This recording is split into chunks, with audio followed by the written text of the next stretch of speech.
Allez, on démarre.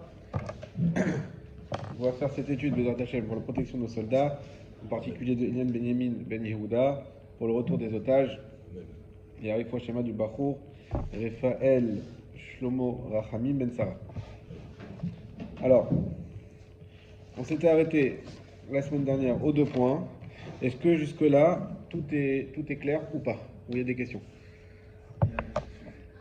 Enfin, c'est pas des questions que toi. Non, C'est... Xera, c'était sur Xera, c'est ça que j'avais pas compris, mais la vérité, j'ai lu, j'ai pas vu le replay. Ah non, mais c'est pas grave, t'étais là au chiot, non. T'as pas fait Si on hasard. prend Ouais. le début de la page 20, 22, La page bête. 22, Ah, 22, nous avons Torah. ah 22. Dvar Torah. Dvar Torah, on a dit Alachal et Moshe Misinaï, comme Rachid nous dit. Roubo Makpid Alav. Donc c'est ça l'Alachal Moshe Misinaï. Alors, pour reprendre. Donc la question c'était, mais d'où tu me dis que Khatzitzin, pardon, c'est de la Torah? Mais non, c'est Alachal Moshe Misinaï, c'est écrit dans la Torah. Hein? Comme il écrit Verachat et Bessaro Bamaim. Verachat et Bessaro Bamaim, ça veut dire que la chair, elle doit être directement sans Khatzitsa dans l'eau. Donc c'est de la Torah. Pourquoi tu me dis que c'est Al Moshe Misinaï? On a répondu Dvar Torah, Rubo Makpid Alav Chotzetz. Alors, on avait expliqué déjà, on a dit oui, mais la Torah, elle t'a pas dit que les cheveux aussi. Donc on avait dit, donc les cheveux, c'est ça Al Moshe Misinaï. Et la Gemara, elle s'est pas laissée faire, elle dit pas du tout. Il y a écrit Verachat et Bessaro Bamaim. Et, ça vient inclure les cheveux. Donc déjà de la Torah, on sait qu'il y a les cheveux aussi. Pas besoin de la Chal Moshe Misinaï. Et là, on revient à la Gemara, dit non, en fait, les cheveux, c'est de la Torah écrite, c'est directement de Horaïta. Mais par contre, à la Chal Moshe Misinaï, c'est de savoir, c'est quoi qui fait Khatsitsa dans les cheveux. C'est quoi qui fait Khatsitsa dans les cheveux? C'est deux conditions cumulatives. Et que c'est Makpid, donc ça le dérange, c'est quelque chose qui l'embête, il ne pourrait pas sortir facilement comme ça dans la rue. Et on a dit Roubo. Roubo, c'est la majorité de ses cheveux. Voilà. Donc chacun en fonction de la chance qu'il peut avoir de ses cheveux. Voilà. Donc voilà, donc c'est ça, c'est Roubo et Makpid. Ça, c'est la Moshe Misnaï. Sur ça, les Chachamim sont venus, ils ont été gozer. Ils ont dit, nous, sans entrer dans les détails, on fait une xéra que s'il y en a juste un des deux, déjà ça suffit pour que ça soit interdit, que ça fasse ratitsa. Pourquoi? De peur que j'en arrive à avoir les deux. On a expliqué même psychologiquement, c'était facile à comprendre. Si tu t'habitues à aller au mikvé avec quelque chose qui te dérange, que tu sens bien que c'est dérangeant, bah finalement, vu que toi-même au début ça va te poser un problème, dis bon, on va te dire non, mais le Rav il dit non, mais c'est permis. Ça te dérange, mais c'est miout. C'est la plus petite partie des cheveux, c'est permis. Alors tu vas y aller, et puis finalement, bah, que ce soit miout ou pas miout, comme c'est ça qui te dérangeait, même un jour ça va être robot, tu vas pouvoir y aller, s'il n'y a pas quelqu'un qui contrôle, tu vas quand même te tremper, ça fera ça. Donc Rami, ils ont dit non, s'il y a Makpid, on interdit, même si c'est miout. À l'inverse, s'il n'est pas Makpid, et il arrive, il dit je suis pas Makpid, mais quand même j'ai toute la tête pleine de peinture. Non, t'inquiète pas, c'est pas grave. Ah, c'est pas grave, ok. Alors, le lendemain, ça va être pas de la peinture, ça va être, je sais pas moi, de la poussière ou un truc qui va le déranger. Cette fois-ci, où il va être Makpid. Il dit ah bon, bah la peinture, on m'a dit oui, la poussière, ça me dérange, mais qu'est-ce que ça change? C'est bon aussi. Ah bah non, là c'est devenu Roubo et Makpid, c'est pas bon, mais lui il a pas fait attention. Pour ça, Chachamim, ils ont dit non. Quand t'es Roubo, même si t'es pas Makpid, c'est quand même interdit, ça fait quand même ça. Ça c'était. Et Chachamim ensuite, la Gemara a dit ah ben, alors t'as qu'à interdire aussi quand c'est mi-août et qu'il n'est pas Makpid. Puisque, c'est-à-dire que, et c'est la plus petite partie de la tête, et que ça ne le dérange pas. Pourquoi on va interdire? Parce que ça peut aussi arriver à l'un des deux. À que soit il y a Makpid ou soit il y a Robot. Et là, la Gemara a répondu, on ne fait pas Xéra les Xéra. Non. C'est-à-dire qu'on ne va pas faire une protection pour protéger une autre protection qui vient elle-même protéger la Torah. Non. D'abord, il y a le Doraita, il y a la Xéra, et c'est tout. On ne rajoute pas une xéra sur la xéra. On a expliqué aussi pourquoi, parce que Chachamim, contrairement, encore une fois, il y en a qui disent non, moi je fais que ce qu'il y a Torah, les Chachamim, ils nous rajoutent des choses, ils se moquent de nous, ils veulent nous prendre la tête, pas du tout. La Gemara, c'est juste, comme on a expliqué, c'est souvent ça. Les Chachamim veulent rajouter la juste mesure qu'il faut pour protéger Seyag la Torah, comme il le dit Mordechai, pour protéger la Torah, mais pas trop, parce qu'on sait que si on met trop, les gens ils vont transgresser. Et on a des exemples, on n'avait pas dit ça la semaine dernière, où les Chachamim sont ravisés. L'exemple le plus connu, c'est le pain. Les Chachamim, ils voulaient interdire, quoi qu'il arrive, le pain et même l'huile des goïms. L'huile des goïms devait être interdite. Ils ont vu que c'était impossible. Ils ont dit, non, mais le pain, on a besoin de manger. L'huile, on utilise tous les jours. Comment on va faire si on est obligé? Ils ont vu, le khalav, ils ont laissé. Mais le pain et l'huile, le pain, ils ont dit, bon, pain palter du boulanger, on permet. Donc on va juste interdire le pain, mais on va circonscrire l'interdiction qui était la base absolue, juste au pain du goy pratique, qui est privé. Donc pas un commerçant, pas un boulanger. Et ensuite, ils ont dit aussi pour l'huile, ils ont abandonné complètement. L'huile, c'est bon. Donc aujourd'hui, il n'y a pas d'interdit d'acheter de l'huile, évidemment, qui est cachère. Bon, il y a d'autres raisons pour lesquelles, en général, on n'achète pas, à part l'huile d'olive, il n'y a pas de problème.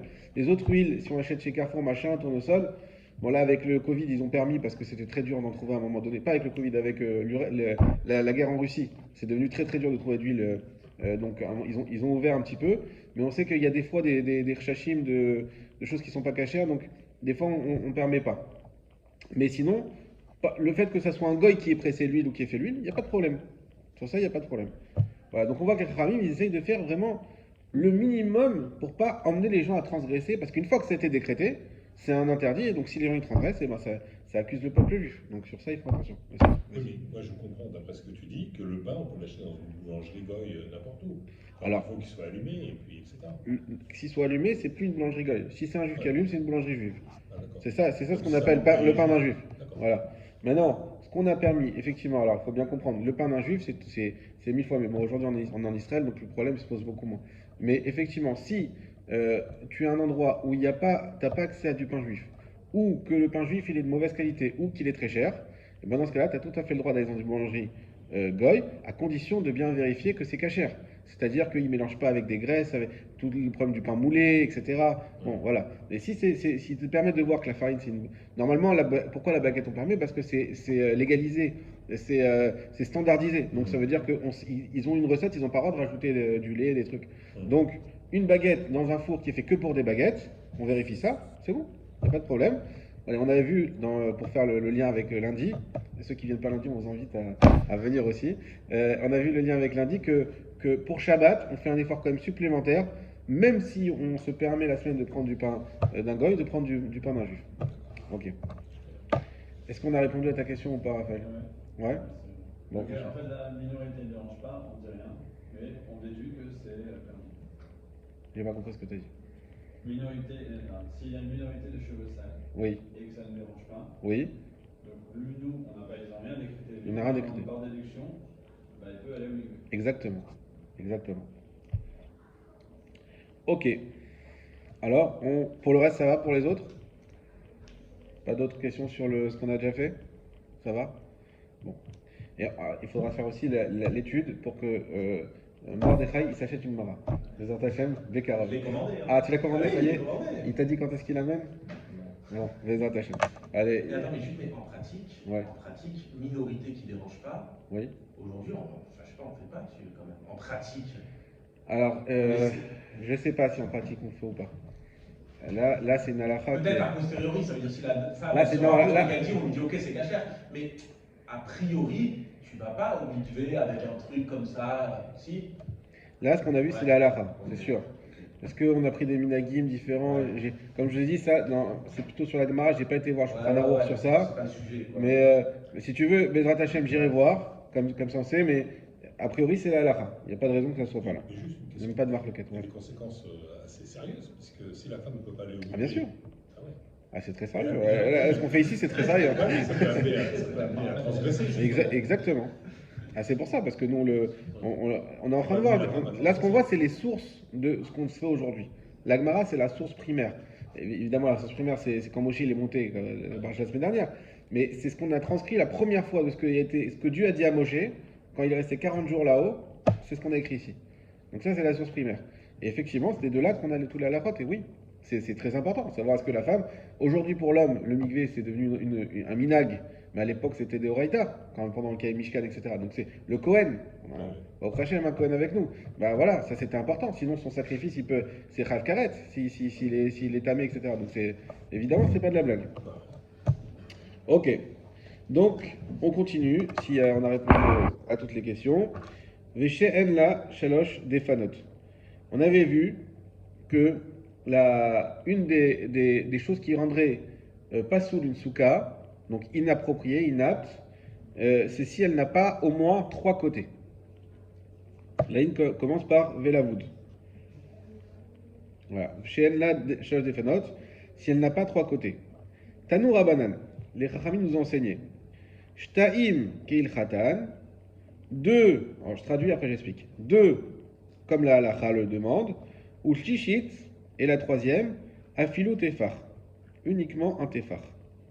Rabbi Shimon Omer, Rabbi Shimon il dit, Shlosha Keil Khatan, trois comme la halacha, Urvit Afilu Tefar, et la quatrième, uniquement un Tefar. On a ici une marloquette. Nous, on a compris que la souka de la Mishnah, elle devait avoir Shalosh Defanot. Maintenant, quand on dit Shalosh Defanot, donc trois côtés, trois murs, est-ce que c'est deux murs complets plus un mur de 1 Tefar? Un Tefar, c'est 10 cm, donc c'est un poteau. Hein? Ou est-ce que c'est trois murs complets plus un Tefar? C'est-à-dire que la question, elle est comme ça. Quand tu as dit trois murs, et ces trois murs, au minima, c'est qu'en réalité, c'est deux murs plus un semblant de mur qui va être un poteau. Un téphar, ça constitue un mur Alors, ou pas? un téphar, ça constitue quelque chose, ça, d'après tout le monde. C'est ce qu'on est en train de D'après voir. mon avis, si c'est trois murs et que c'est deux plus un téphar, ça veut dire qu'un téphar, ce sera un mur. C'est vrai, mais même l'autre, d'après lui, c'est un mur. Parce que l'autre, qu'est-ce qu'il te dit? Quand tu as dit trois téphars, c'est trois murs. Ne crois pas que trois murs, ça fait une souka. Trois murs, c'est souka pas cachère. C'est comme dit Rabbi Shimon. Ça, c'est le deuxième avis. Ça, c'est le deuxième avis. Trois murs, pas cachère. En fait, en tout cas, il faut quatre murs. Ah, on t'a dit trois murs. Parce qu'en fait, il faut trois murs complets. C'est ça qu'on t'a dit dans Mishnah. Mais il faut aussi un quatrième, un semblant de mur. C'est un téphar, un poteau. Donc, qu'est-ce que ça donnerait? Vous avez l'image ici, là. L'image ici. On a deux murs. Donc, si on dit que ça, c'est la souka. Là, j'ai un mur. Là, j'ai un deuxième mur. Et là, on va pas prendre ça. Voilà. Et là, j'ai mon téphar que je plante ici. Ça, c'est Chachamim, je mets mon téphar ici. D'après, j'ai pas pris pour rien. D'après Rabbi Shimon, non, il faut trois murs comme ça et mon téphar que je mets ici, que je rajoute ici. D'accord?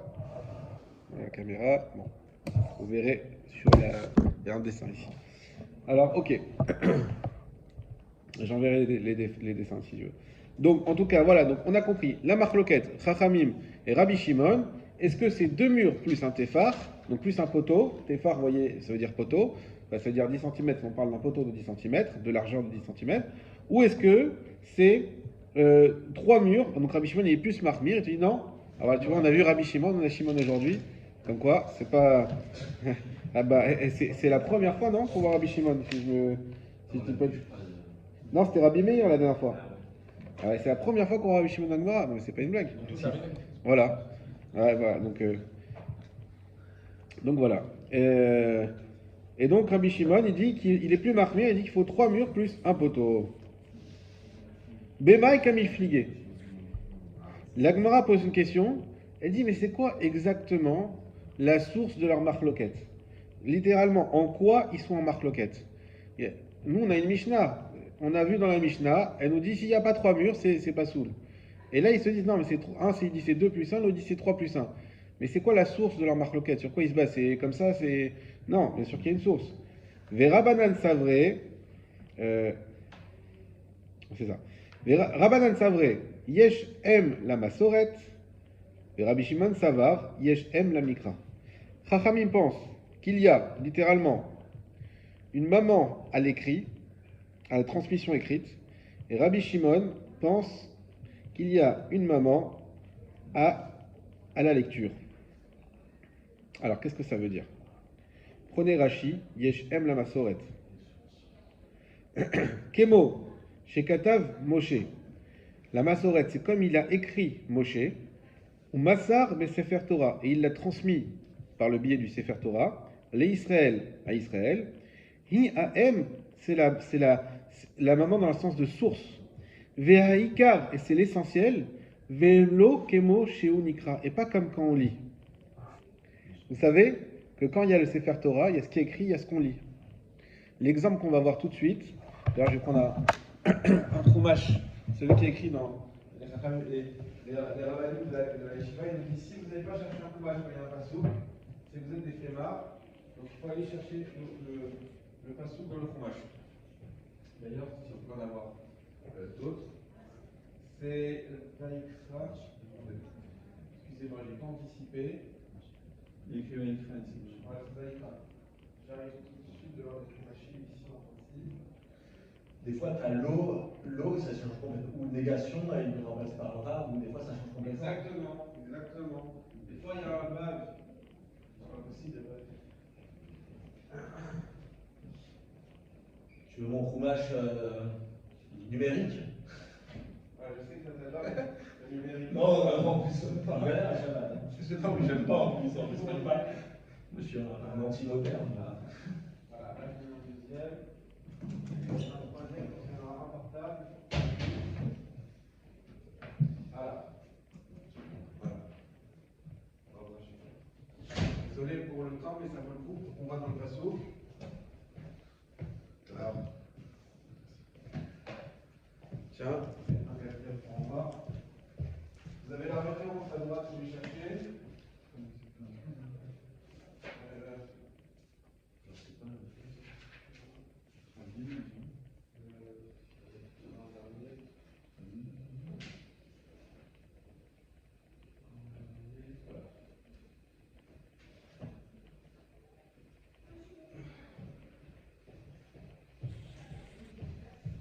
Alors, donc la question qui s'est posée ici, c'est qu'est-ce qui compte quand je lis un pasouk? Ce qui compte, c'est est-ce que c'est la manière dont je le lis? Comme il a dit Mordechai, il y a des fois où on lit un O mais il n'y a pas de vav, et c'est exactement le cas qui va se poser ici.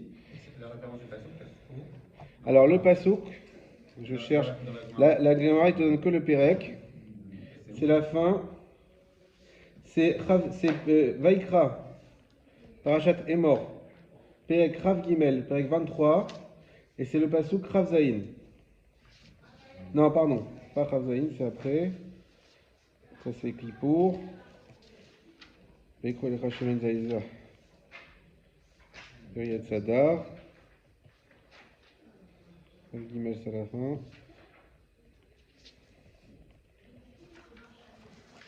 Vaïkra, c'était là. Vaikra Kav Gimel, c'est à la fin du Kav Gimel, voilà. Ah voilà, c'est même bête, pas même bête.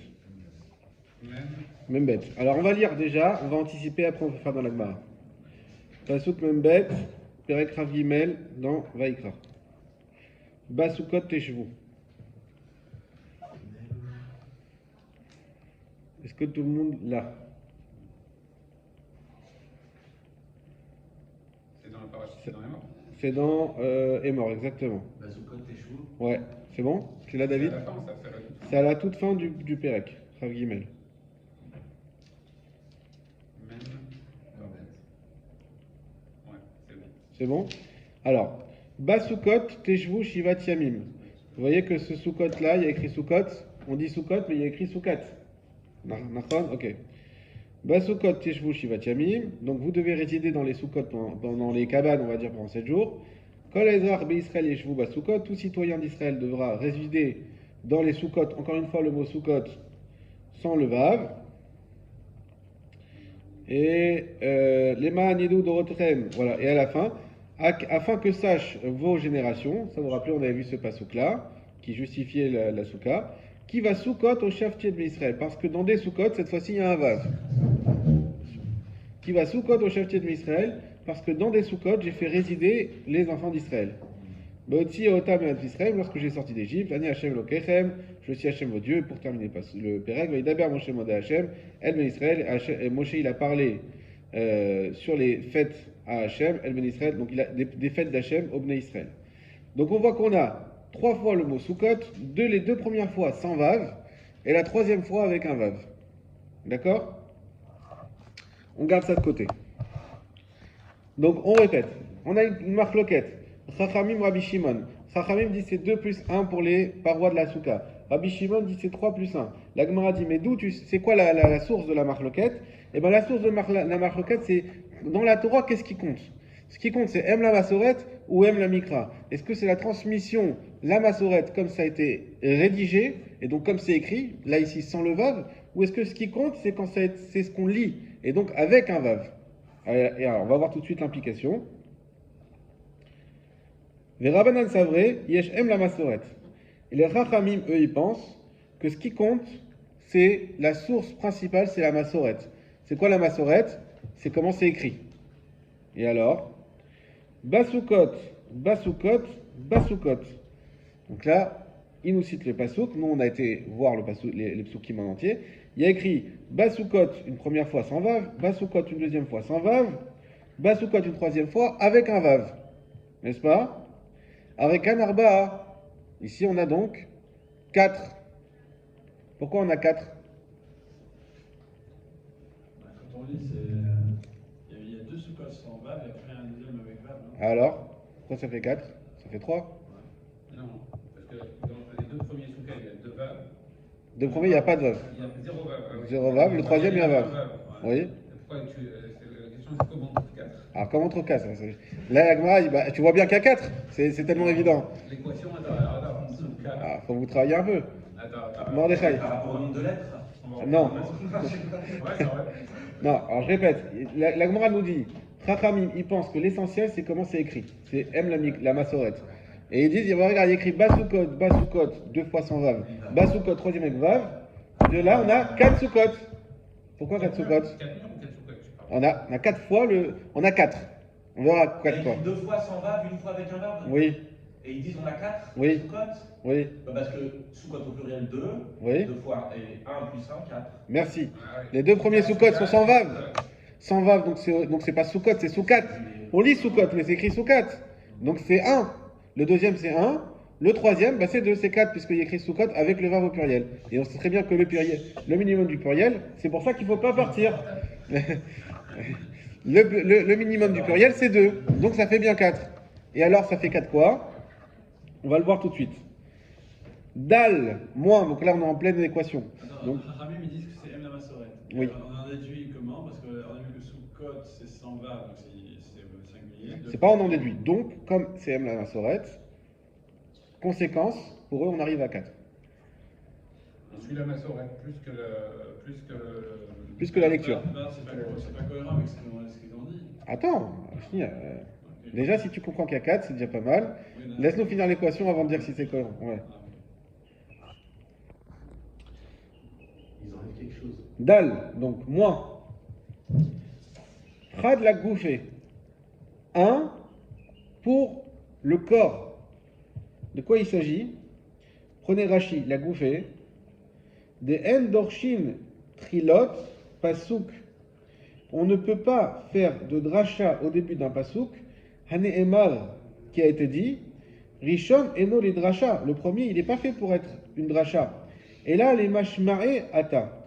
Mais c'est pour nous expliquer. Les mashmae, c'est la compréhension qui lui vient. Ça veut dire quoi? Mais avant, nous on est en train de faire, on veut faire une dracha des mots sous-codes qui est en plus. Le premier, il compte pas, puisqu'il faut bien qu'on te parle des sous-codes. Le premier vient de donner le sujet. Les sous-codes. Donc celui-là, il n'y a pas de dracha dessus. C'est normal qu'il est là. La question, c'est pourquoi on le répète 3 fois de plus. Non, pas Non, d'accord. si, non, j'ai compris. Ah, 2 fois de plus. Non, 3 fois de plus. 2 fois de plus, mais le dernier, il vaut double, parce qu'il est au pluriel. Pareil, après l'autre, il fait 2 fois 3, 6. Et Attends. Vas-y, Molo. Donc, effectivement, ça sera ça, mais on va voir. Donc, là, on est bien d'accord qu'on arrive à 3 moins 1, 4, pardon, moins 1 égale 3. Pachou, donc, Chad, Dal, Chad, les bouffées, enlève 1 pour le corps, donc c'est pour le sujet. Pachou, Léou, donc égal, Tlata, 3. Shtem Kel Khatan, 2 comme la halacha. Ve'ata ilcheta, elle est venue. La halacha, c'est quoi ilcheta? Merci. Halacha le Moshe Sinai, quand on dit halacha, ilcheta, on dit halacha Moshe Sinai. Vega arta le shlishit, et elle a amoindri la troisième. Veukma a tefar, et on a fait un tefar. Donc, qu'est-ce qu'il nous dit Chachamim? On a M la massorette, donc on arrive à 4. 1 qui est fait pour le sujet sur lequel on ne fait pas de dracha spécifique. Donc ça fait 4 moins 1 égale 3. Et ils disent, bon voilà, donc 3 parois égale 2 comme la halacha. Et la troisième, halacha et Moshe Sinai. Regardez le ilcheta du Rashi. 3 égale 2 parce que pour le gouffre aussi, pareil. Non, 3 Et maintenant, il te dit c'est quoi 3? Bah 3, on va au minimum. C'est-à-dire que la Torah te dit qu'il faut 3 minimum, pas 4 minimum. C'est 2 plus. Donc c'est 2 plus 1. Puisqu'on va au minimum, c'est 2 plus. Comment on en déduit ça? De quoi? Pourquoi 3 ça devient 2 plus un minimum? Alors, on te dit attention, il faut 3 parois. D'accord? 3 parois, d'après Chachamim, ça veut dire quoi? Que tu dis ça a un sens, on va le voir après. Mais pour l'instant, Chachamim disent quoi? Bah 3 parois, donc ça veut dire 3, c'est pas 4. Donc c'est 2 plus plus le téphar. Et d'où tu sais qu'un téphar ça compte une paroi? Halakha et Moshe Mishinai. Prenez le Ilcheta dans Rashi à gauche. Il faut les faire les Rashi aussi à Khazar après. Hein. Ce qu'on fait, je vous les fais. Vous avez vu que Je ne j'ai. peux même pas les trouver comme ça. Ah alors, oui, bah c'est normal, c'est sur ton portable. C'est pour ça que tu les trouves pas. Et t'entends que tu reçois. Voilà. Et surtout quand vous prenez la Gemara, prenez ceux où les Rashi sont en gras, les titres, les Dibura Matriz. Il y en a où ils ne sont pas en gras, alors là c'est une tuerie. Donc, Ilcheta. Hade Amrina Leel, Alakha le Moshe Mishinai. Ce qu'on a dit là-haut, qu'il y avait Alakha le Moshe Mishinai. Les Achinami Tomar le Ilcheta. Les Mechitzot. Là aussi, on peut dire. Vous vous rappelez, on avait dit, mais c'est quoi Alakha le Moshe Mishinai pour les Mechitzot, d'après Rabbi Meir, puisque lui, il avait fait la déduction. On avait dit, c'est Goudasik, c'est Lavoud. Rachid nous précise, mais même ici, ça aussi, c'est Alakha le Moshe Mishinai pour les Mechitzot. Les Megiré, les Shishit, afin de diminuer la troisième, les Shishit d'Ophel, le troisième mur, Souka de la Souka. Umlisgele betefar, et de le rendre un tefar. Donc ok. Donc là on a compris, Chachamim, Yeshem la Masoret, Soukot égale 4, Dal Chad les gouffés, on enlève 1 pour le sujet, il nous reste 3, on a dit 3 minimum, donc c'est 2 plus un tefar. Ça c'est Chachamim. On a dit ça du Pasouk, et pourquoi? Parce qu'on a lu le Pasouk avec une lecture de Yeshem la Masoret. Ça va ça? On continue. Rabbi Shimon Savar, Rabbi Shimon lui pense, Yeshem la Mikra. Il dit pas du tout. Ce qui compte, l'essentiel, c'est non pas ce qu'on a écrit, mais c'est ce qu'on lit. La preuve, c'est qu'on le lit comme ça. Donc lui, il dit c'est pas la massorette, c'est pas le texte, mais c'est la manière dont on le lit. Exactement. Et alors on arrive à Basukot et Basukot. Vous voyez qu'il a mis des vaves, la Gemara elle a écrit les vaves avec chacun. Donc on arrive à combien? 6, Are, Ke'en Shesh, Are Kan, pardon, Shesh. Donc on arrive ici à 6. Dal Chad, Kra les gouffés, toujours même principe. Enlève 1 Soukot qui n'est pas interprété pour le sujet. On arrive à combien? Arba. Pourquoi? Parce que c'est le premier, il vaut 2 déjà. Pachoulé ou Arba. On arrive à 4, n'est-ce pas? Pachoulé ou c'est égal. Quoi. Ouais, exactement. Shoshak il-Chetan. Ve'atil Cheta. Donc on a 3 comme la lacha. Ata il-Cheta. Il est venu la lacha les Moshe Mishinai. Vega Arta les Revi'it. Et elle a diminué la 4e. Ve'ukemta tefar. Elle en a fait un tefar. Au moins, ils sont d'accord sur la halakha de Moshe Mishinai qu'un téphar, c'est une paroi. Exactement. À partir du moment où il n'y en a qu'une. Ouais. Exactement. On arrive à 4. Donc ça va? Parce qu'avec 3 fois sous cote, donc ça veut, quand on dit sous cote, c'est au moins 2 à chaque fois, donc ça veut dire que c'est 6. Et t'enlèves un mot, c'est ça? Oui. T'enlèves 2, donc t'as 4, c'est 4, donc du coup c'est 3 plus 1. Exactement. Ça se tient? Et c'est le seul endroit où on va pas les vainqueurs, parce que je pense que ouais, c'est pas s'il vous plaît. Alors c'est peut-être pas le seul endroit, mais déjà il y en a au début du Pérec un autre Soukot, mais qui parle pas forcément des règles de Soukot, mais c'est là où on te parle des règles de Soukot. Donc c'est ça qui est, c'est vrai qu'on ne parle pas de tous les Soukot qu'il y a dans la Torah, mais uniquement dans ce passage qui est la source, comme on avait du Leman Yedou Dorotechem, d'après, on avait vu une marloquette, peut-être pas là au tout début, mais ça, d'où on sait qu'il faut faire une Souka, Leman Yedou Dorotechem c'était une des sources qui était ramenée. Donc ça c'est Rabbi Shimon, et le premier qui considérait que c'était... Chachamim. C'est Chachamim. Ve'iba etema. Et si tu veux, alors ne vous embrouillez pas. Alors maintenant, la Gemara, elle va tout chambouler, elle va dire non, mais on a d'autres manières d'expliquer cette marloquette. Alors on va expliquer vraiment 3-4 manières de plus. Ve'iba etema. Et si tu veux, j'aurais dit des koulé alma, d'après tout le monde, donc Rabbi Shimon et Chachamim, Yeshem la Mikra. Tout le monde est d'accord, en réalité, on pourrait dire, hein, Vous avez compris que la Gemara, ce sont des hypothèses. On pourrait dire que tout le monde est d'accord que Yesh Em la Mikra, ça veut dire quoi? Que l'essentiel, c'est comme on lit, et pas comme c'est écrit. Donc même d'après Chachamim. Alors, pourquoi on n'arrive pas au même résultat entre Chacham et Rabbi Shimon? Ve'acha beha kamiflige. Et ici, c'est sur ça qu'ils sont en marloquette. 2 points. Mar savar. L'un, il pense sracha bayakra, que le srach, il a besoin d'un pasouk. Umar savar. Et l'un et l'autre pense sracha lo bayakra, que le srach n'a pas besoin d'un pasouk. Il y en a un qui compte dans le compte des comptes, il compte le srar et l'autre. Exactement. Alors, comme on a dit, s'il y a Esh, alors la Gemara ne va pas s'embêter à reprendre tout le raisonnement, mais nous on va le faire. Si H aime la Masoret, donc on dit les Koulé Alma, non, aime la Mikra, pardon. Les Koulé Alma aime la Mikra. Donc pour Rabbi Shimon, ça ne change pas, parce que c'est ce qu'on avait vu tout à l'heure, il arrive à 4. Pour Rachamim, alors s'il y a Esh aime la Mikra, on arrive à 4 aussi. Mais Rachamim te dit oui, mais sur les 4, on a fait Dal Chad les Gouffés, ça c'était pour le sujet. Mais Dal Chad également enlève 1 pour le Srach. Parce qu'il faut bien un poisson pour nous dire, il faut bien un sous-code pour nous dire attention, il faut du srach. Il n'y a pas que les parois dans la soukha, il y a le srach. Et Rabbi Shimon dit non, pas besoin. Alors pourquoi il dit pas besoin? J'ai pas compris la question. Les Chachamim, ils considèrent que le mot soukha, ça implique les parois et le srar. Et Rabbi Shimon, il dit non, le mot soukha, ça implique que les parois. Exactement. Mais c'est bizarre, parce que la soukha en elle-même, c'est le srar. Enfin, Alors, c'est un autre sujet. Venez au Lirachi. Sracha lobaekra, c'est au dernier quart de la Gemara. À gauche, Vele misgele betefar, ça c'est la fin du Rashi d'avant. Ensuite, j'ai écrit Sracha lobaekra. Le srach, il n'a pas besoin de pasouk. Alors, Rashi, il va commenter. Ben, bien sûr qu'il a besoin de le srach, c'est l'essentiel de la soukha. Pourquoi? Des mashmaruta, dégouffer nafka des soukha. Mais l'osrach, l'omikraya. Parce qu'on le déduit du corps. On l'apprend du corps de la soukha elle-même. Mais l'osrach, l'omikraya. Parce que sans srach, ça ne s'appelle même pas une soukha. Ça veut dire que le premier qui sert à nous parler du sujet de Sukkot, en même temps, il sert pour le srach, d'après Rabbi Shimon. Pourquoi? Et parce que sans srach, il n'y a même pas le mot soukha, sans srach, il ne veut rien dire. Sans paroi, ça peut dire quelque chose. Si tu dis soukha, c'est qu'il y a déjà nécessairement un srar. Voilà. Et s'il y a nécessairement un srar, c'est qu'on parle des murs aussi. Exactement. Non, ça veut dire que dans le premier soukha qu'on a dit qu'on enlève un déjà.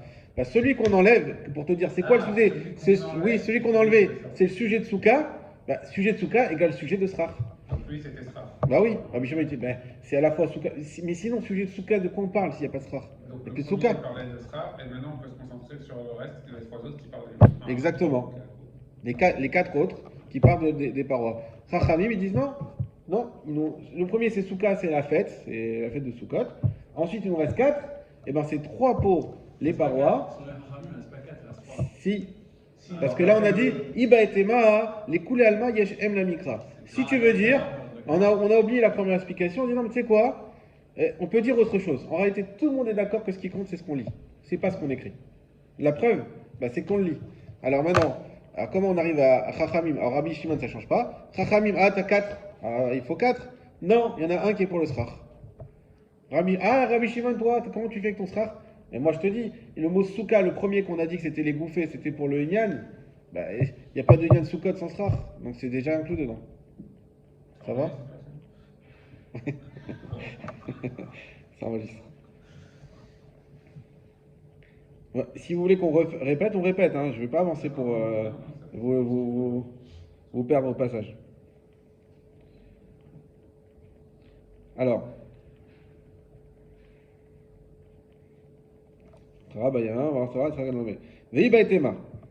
Autre manière d'expliquer la machloket. Des kula alma yesh em la masoret. En réalité, tout le monde est bien d'accord que ce qui compte, c'est ce qui est écrit. La preuve, c'est que c'est écrit comme ça. Ve'acha bema kamiflige. Allez, ici, en quoi ils sont machloket? Mar savar. Kiatai ilcheta Le premier pense que lorsqu'il est venu, il cheta, c'est quoi il cheta? Halakha Moshe Missinaï. Merci. L'égar A, elle est venue pour diminuer. Omar Savar, et l'autre il pense, qui a taillé cheta quand elle est venue la Moshe Missinaï, Léosif, elle est venue pour ajouter. On va expliquer tout de suite. On oublie ce qu'on a dit avant.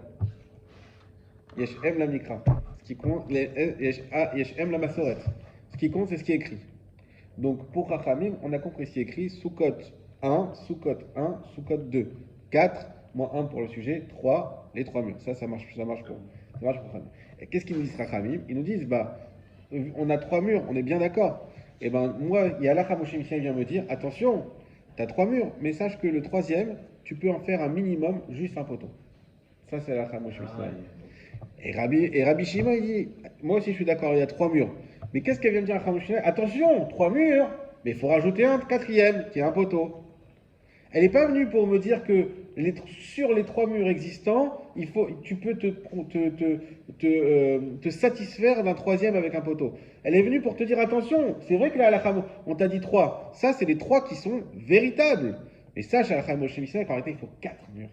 Et le quatrième, c'est un poteau. Ça, c'est comme ça que Rabbi Meir, il expliquerait. Donc la marloquette, elle est plus pour savoir Yesh-Em la Masot ou Yesh-Em la Mikra, elle est sur qu'est-ce qui est venu faire la Halakha Moshe Missinaï. Diminuer, nous dire que le troisième mur de la Torah, il peut être petit, ou ajouter pour dire attention, la Torah t'a dit 3, mais c'est 3 pleins, mais il faut aussi un quatrième petit. Et on finira avec le dernier, Be'iba et Tema. Donc, on efface ce qu'on vient de dire, on remet le cerveau à 0, Be'iba et Tema, et si tu veux dire, des koulé alma, qui ataïl cheta legara, qu'en réalité, les deux, ils sont d'accord que... on n'efface pas ce qu'on a dit, excusez-moi. Les deux sont d'accord que Yesh-Em, la Masoret, que ce qui compte, c'est ce qui est écrit. Les deux sont d'accord que la Halakha Moshe Missinaï, elle est venue pour diminuer. Donc pour dire, si c'est 3, c'est 3 avec le troisième qui est petit. Donc, qui a taïl cheta les gara, ve Yesh-Em la Masoret, comme on vient de dire. Ve'acha, Bedorshin Trilot kamifligé. Et ici, ils sont en marloquette sur ce qu'on appelle Dorshin Trilot. Dorshin Trilot, c'était de savoir est-ce que le premier, je peux le compter, je le compte pas parce qu'il est venu pour m'amener le Inyan, ou est-ce que le premier, je le compte parce que, non, mais il y a écrit 4 fois Soukot, c'est 4 fois Soukot, 3 fois Soukot ou 4 fois Soukot, c'est écrit. Marsavar Doshin Trilot ou Marsavar En Doshin Trilot. Ça veut dire quoi? Ça veut dire que les deux sont d'accord que Yesh-Em la Masoret. Donc on arrive à 4. Les deux sont d'accord que la Halakha Moshe Missinaï est venue à diminuer. Mais Chachamim ils disent non, mais j'ai 4, mais 4 moins 1, parce que le premier, comme on explique tout à l'heure, il est venu pour le sujet. Et Rabbi Shimon il vient, il dit mais pas du tout. Il n'y a pas besoin du sujet. Soukot, on te dit 4 fois Soukot, c'est 4 fois Soukot, point à la ligne. Donc c'est 4, et la Halakha Moshe Missinaï est venue diminuer le quatrième, non pas le troisième. Hazak Uva.